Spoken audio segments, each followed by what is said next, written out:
Hello friends, welcome back to diamond learning. 11th class में आज हमारा इस चैप्टर का लास्ट टॉपिक बचता है और ये छोटे छोटे दो टॉपिक हैं जिसमें सबसे पहला टॉपिक हमारा जो आएगा वो क्या आएगा, आर्टिफिशियल रेस्पायरेशन।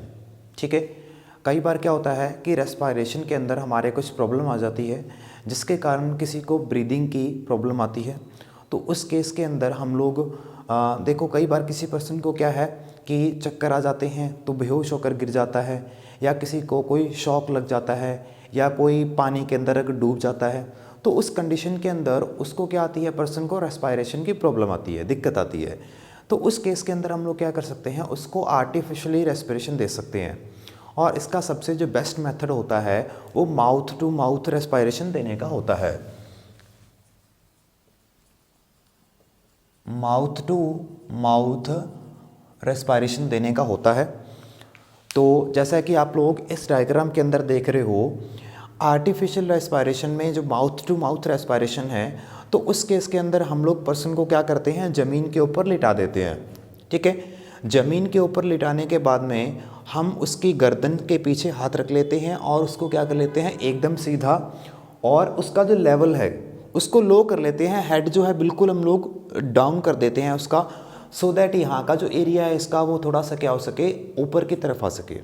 ठीक है, उसके बाद में हम उसके माउथ को खोलते हैं और उसका जो लोअर जॉ है तो लोअर जॉ की पोजीशन जो है वो हम लोग ऊपर रखते हैं, और अपर जॉ जो है वो लगभग थोड़ा सा ऐसे इंक्लाइंड पोजीशन पर होता है।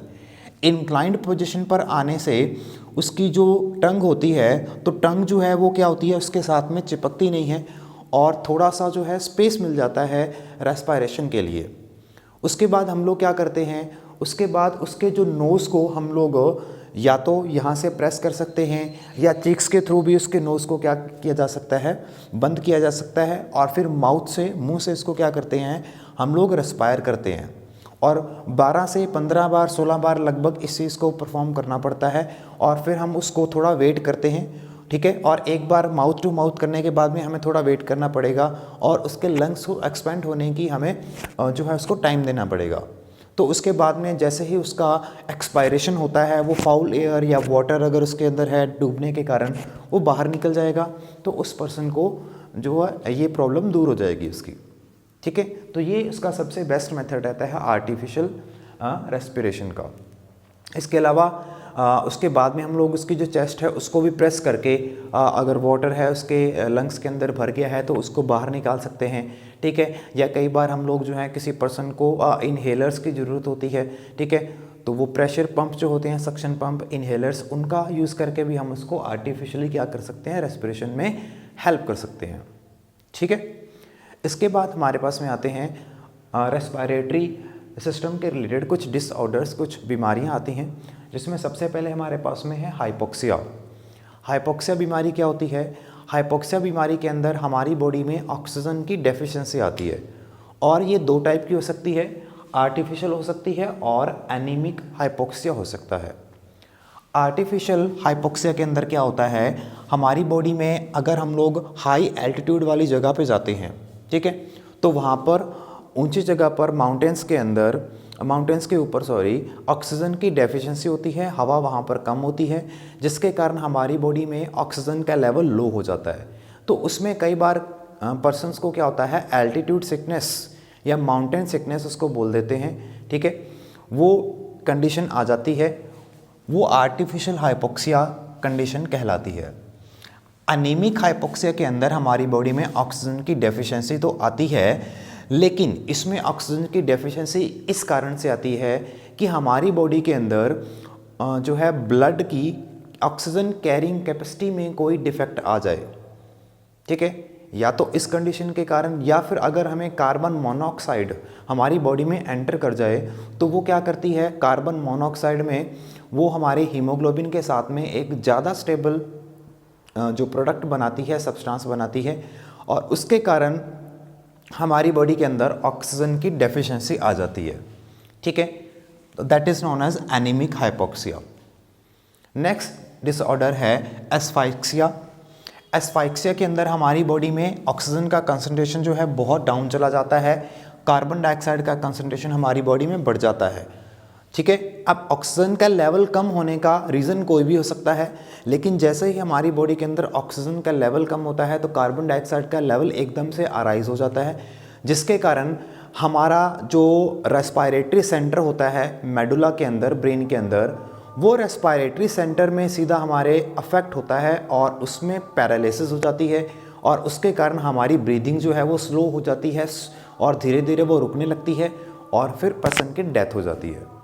ठीक है।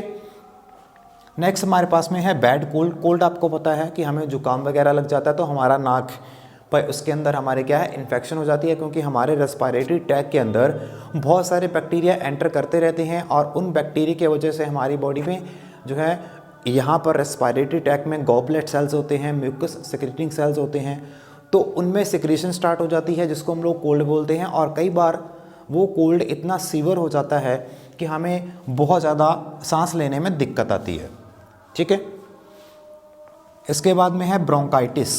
ब्रोंकाइटिस में हमारे जो ब्रोंकाई होते हैं, प्राइमरी ब्रोंकस है या हमारे जो सेकेंडरी ब्रोंकस है, उनके अंदर अगर इन्फ्लामेशन आ जाए तो ये इन्फ्लामेशन जो है किसके कारण हो सकती है? ये इन्फ्लामेशन का रीज़न हो सकता है कि या तो सिगरेट स्मोकिंग हो सकती है, या कोई पॉइजनस गैस जो है वो हमारी बॉडी में हो जाए उसके कारण, या फिर हमारे बॉडी के अंदर बैक्टीरिया की इन्फेक्शन हो जाती है।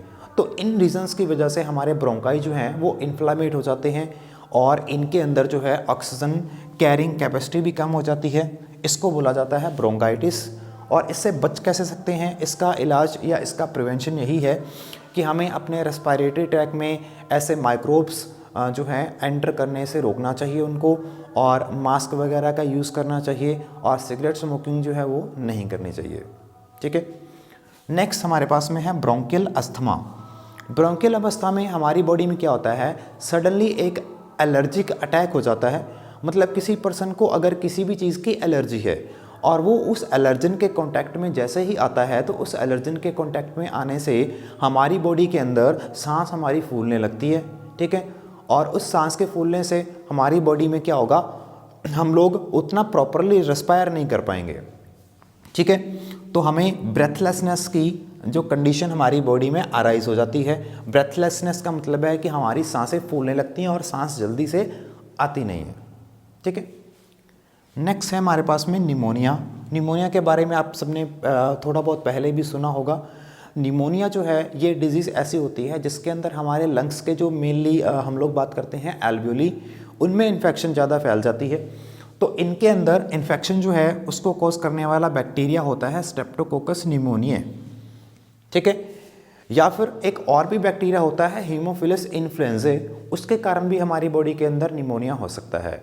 और इसमें हमारे लंग्स में जो इन्फेक्शन होती है तो हमारे लंग्स में एल्वियोली जो होते हैं उनमें म्यूकस सिक्रीट होने लगता है और उनमें एक जो है म्यूकस या वाटरी फ्लूइड जो है वो फिल होने लगता है, और उनके फिल होने की वजह से हमारे लंग्स में जो एक्सचेंज है गैसेस का, ठीक है, उस पर अफेक्ट उस पर जो है असर होता है और फिर हमें दिक्कत आती है रेस्पिरेशन के अंदर।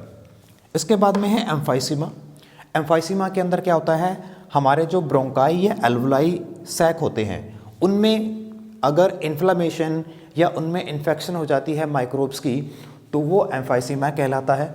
और ये इन्फेक्शन के कारण हमारे ब्रोंकाई की या फिर एल्वियोलर सैक्स की जो इलास्टिसिटी है वो इलास्टिसिटी अफेक्टेड हो जाती है, और उसके इलास्टिसिटी होने के कारण हमारे लंग्स में कुछ अमाउंट ऑफ एयर जो है वो एक्सपायरेशन के बावजूद भी प्रेजेंट रह जाता है एल्वियोला के अंदर।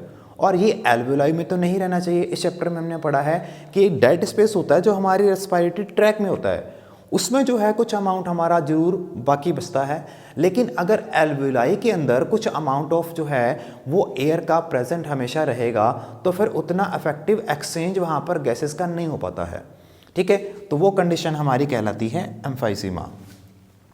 उसके बाद में है ऑक्यूपेशनल रेस्पिरेटरी डिसऑर्डर्स। ऑक्यूपेशन हमारा जो काम, हमारा कित्ता, ठीक है। तो कुछ लोग जो हैं जो बहुत फैक्ट्रीज़ में, इंडस्ट्रीज़ में अलग अलग जो है काम करते हैं और वहाँ पर बहुत सारे ऐसे एलिमेंट्स, बहुत सारे ऐसे मटेरियल्स होते हैं जो हमारी बॉडी में अंदर जाकर हमारे रेस्पिरेटरी ट्रैक के अंदर और लंग्स के अंदर इकट्ठे होते रहते हैं और उनके इकट्ठे होने की वजह से हमें जो डिजीज़ लग जाती है वो हमारी ORD है। ठीक है, तो ये एक्सपोज़र जो है वो ऐसा नहीं है कि 1-2 साल के अंदर कुछ हो जाए, हालांकि वो एलर्जन पर भी जो है हमारा डिपेंड करता है कि एलर्जन किस टाइप का है और वो कितनी जल्दी हमारी बॉडी के अंदर इकट्ठा होता है। लेकिन फिर भी अप्रॉक्सीमेटली 10 to 15 ईयर्स का लॉन्ग एक्सपोजर अगर उन पर्सनस को होता है तो फिर ये ऑक्यूपेशनल रेस्पिरेटरी डिसऑर्डर हो सकता है, जो हमारे पास में मेनली 2 टाइप का ज़्यादा देखने को मिलता है। First one is silicosis and second one is asbestos. Silicosis में क्या होता है, हमारी बॉडी में सिलिका की डिपोजिशन हो जाती है, तो सिलिका के डिपोजिशन होने से हमारे रेस्पिरेटरी ट्रैक में प्रॉब्लम आती है। एंड उसी तरीके से एस्बेस्टोस के जो सब्सटेंसेस हैं उनकी डिपोजिशन होने से हमें एस्बेस्टोस हो जाती है। और लास्ट हमारा है बेटा कार्बन मोनोऑक्साइड की पॉइजनिंग। तो कार्बन मोनोऑक्साइड का आपको पता है फार्मूला होता है CO, और मैंने अभी अभी बताया था कि कार्बन मोनोऑक्साइड की कंसंट्रेशन अगर हमारी बॉडी में ज़्यादा हो जाती है तो ये ऑक्सीजन के साथ ऑक्सीजन को रिमूव करके हीमोग्लोबिन के साथ में एक बहुत ही स्टेबल कंपाउंड बना लेती है। ठीक है, तो इसका रीज़न जो है कार्बन मोनोऑक्साइड का, कई बार ये भी होता है, कई बार आपने ऐसे न्यूज़ सुनी होगी कि सर्दियों के अंदर कुछ लोग जो हैं हीटर या कुछ आग जला के या मोमबत्ती या इस कंडीशन के अंदर वो बिल्कुल अपने घर का गेट खिड़कियां सब कुछ बंद करके सो जाते हैं, तो उनको वहाँ पर सफोकेशन हो जाती है। ठीक है, उस सफोकेशन के कारण ही उनकी डेथ हो जाती है। तो वो सफोकेशन क्यों होती है, क्योंकि ये अगर हम कैंडल की बात करते हैं या कोई भी ऐसे गैस की बर्निंग हो रही है, वुड की बर्निंग हो रही है, तो उससे कार्बन मोनोऑक्साइड रिलीज होती है, अनबर्न्ड पार्टिकल्स होते हैं।